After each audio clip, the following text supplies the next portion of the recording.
हाँ, हेलो बच्चों। पिछले वीडियो में हम लोगों ने देखा कि प्रकाश का परावर्तन होता है, क्योंकि आप लोग जानते हैं कि प्रकाश विद्युत चुंबकीय तरंगों के रूप में चलता है। इसे माध्यम की आवश्यकता नहीं होती। यह निर्वात में भी चलता है।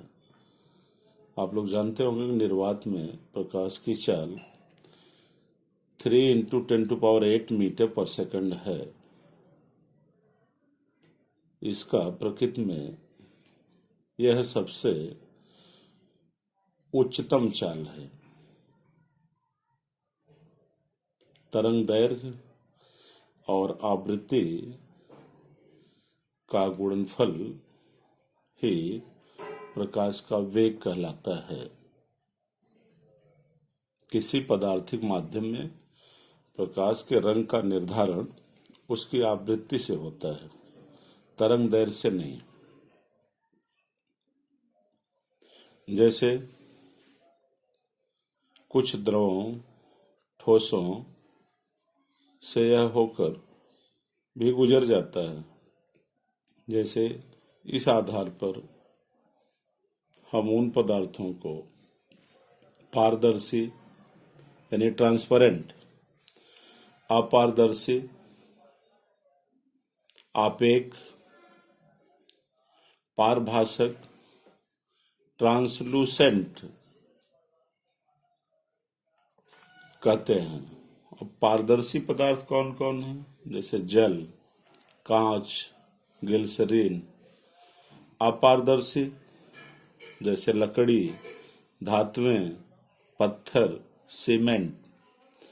और पारभाषक जैसे तेल, ट्रेसिंग पेपर इत्यादि।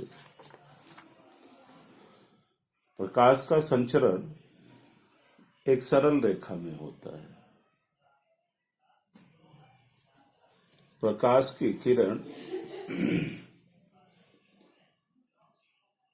एक सरल रेखा को अपनाती है।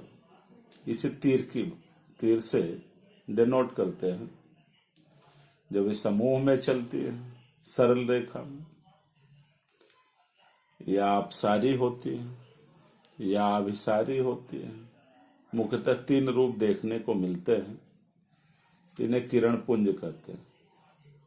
जैसे समांतर सरल रेखा में अपसारी एक बिंदु से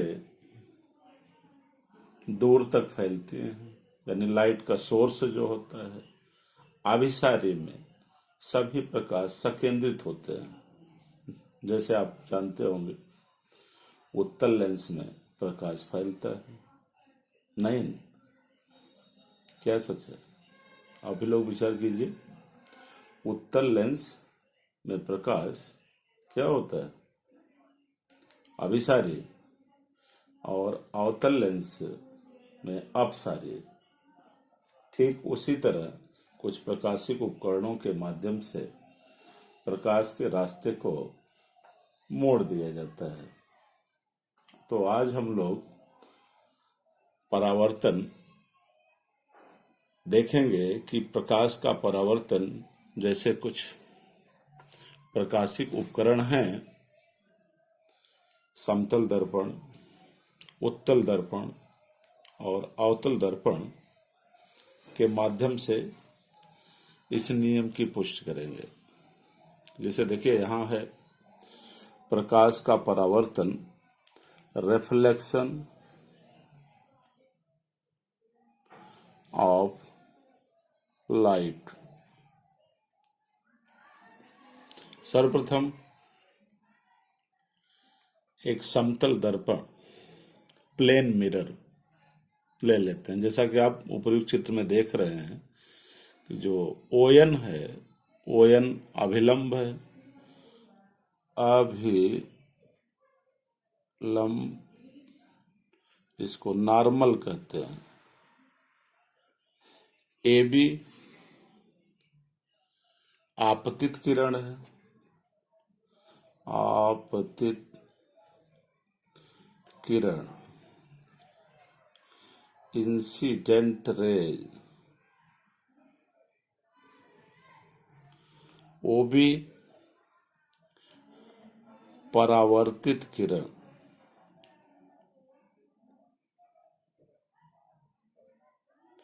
रिफ्लेक्टेड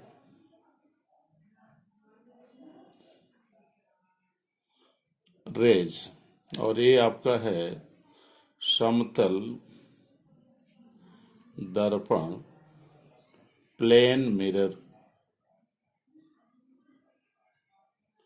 प्लेन मिरर। सर्वप्रथम ये पृष्ठ पर, समतल दर्पण के पृष्ठ पर ओ ए प्रकाश आपतित होती है, पुनः पृष्ठ से ओबी किरण परावर्तित होती है। ओएन इनके बीच अभिलंब है, नॉर्मल। एओ और ओएन के बीच एंगल आई, इसको कहते हैं आपतित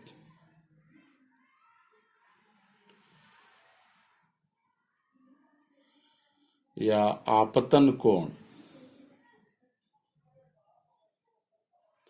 इंसिडेंट एंगल,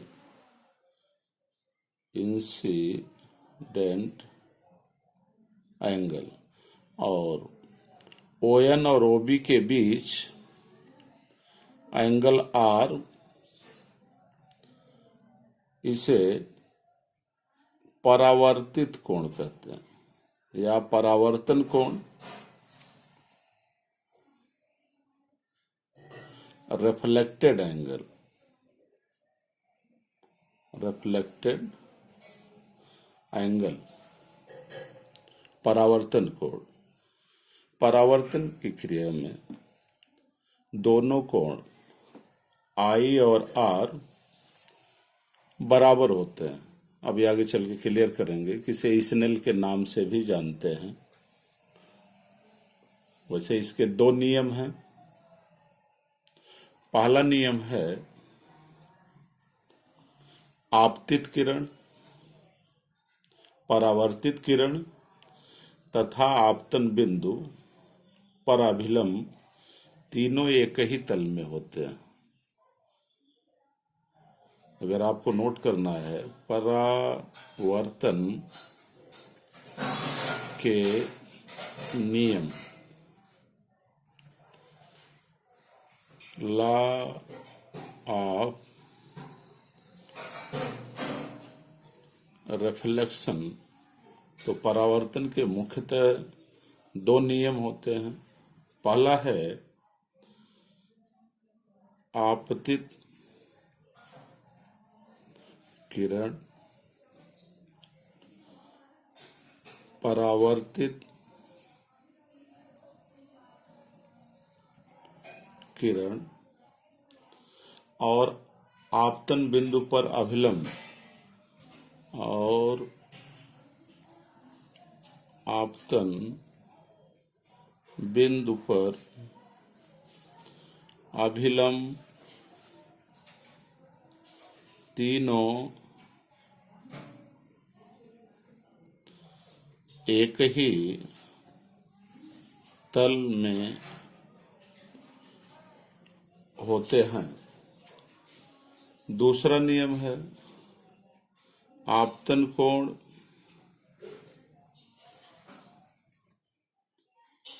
की ज्या, आपतन कोण की ज्या और परावर्तन कोण की ज्या बराबर होती है, अर्थात angle i equal r, sine i equal sine r. इसे हम स्नेल के नियम के नाम से भी जानते हैं। इसके द्वारा अब हम अगले अध्याय में अगले वीडियो में, इस अध्याय के अगले वीडियो में देखेंगे कि गोली पृष्ठ से प्रकाश का अपवर्तन कैसे होता है। उसमें हम गोली दर्पण को लेंगे, जैसे उत्तल दर्पण और अवतल दर्पण। अवतल दर्पण, उत्तल दर्पण ये प्रकाशिक उपकरण हैं। इनमें प्रकाश हमेशा, प्रकाश की किरण बाईं तरफ से डाली जाती है। इनके कुछ मुख्य भाग होते हैं, जैसे ध्रुव, इसको इंग्लिश में कहते हैं पोल, ध्रुव पी, फोकस एफ, वक्ता त्रिज्या जिसे वक्ता केंद्र सी कहते हैं, सेंटर ऑफ कर्वेचर,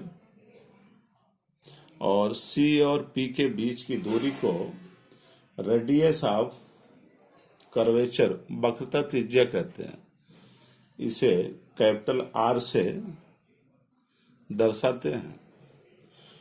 सी से पी की दूरी को कैपिटल आर से दर्शाते हैं। एफ और पी के बीच की दूरी फोकस दूरी कहलाती है, जैसा कि हम जानते हैं, आप भी पढ़े हैं कक्षा 10 में। मुख्य अक्ष के समांतर जितनी भी प्रकाश की किरणें आती हैं वो फोकस से गुजरती हैं, या फोकस से जब आती हैं तो मुख्य अक्ष के समांतर निर्गत हो जाती हैं। यह कार्य अवतल और उत्तल दोनों दर्पणों में होता है। इनमें संबंध, फोकस दूरी निकालने के लिए वक्ता त्रिज्या और फोकस में संबंध होता है F इक्वल R/2, अर्थात फोकस दूरी वक्ता त्रिज्या की आधी होती है। अब इसमें प्रतिबिंबों का बनना जो निश्चित होता है उसको हम लोग अगले वीडियो में देखेंगे कि कैसे, किस प्रकाशिक उपकरण के द्वारा प्रतिबिंब वास्तविक, रियल या आभासी, वर्चुअल बनता है। हमेशा ध्यान देना चाहिए कि दर्पण पर प्रकाश की किरणें बाईं ओर से दाईं ओर डाली जाती हैं, लेकिन मुख्य अक्ष के अनुदिश दूरियां दर्पण के ध्रुव से मापी जाती है, और यह दूरी आपतित किरण की दिशा में मापी जाती है तो धनात्मक होती है, और जो दूरी आपतित किरण की दिशा के विपरीत मापी जाती है वो ऋणात्मक होती है। मुख्य अक्ष से ऊपर दूरियां धनात्मक तथा मुख्य अक्ष से नीचे दूरियां ऋणात्मक होती हैं। ठीक बच्चों, आज हम लोग यही पढ़ेंगे और इसको पुनः आप दोहराएंगे। अगले वीडियो में गोली दर्पणों द्वारा प्रतिबिंब का बनना अवतल और उत्तल दर्पण के माध्यम से हम सिखाएंगे।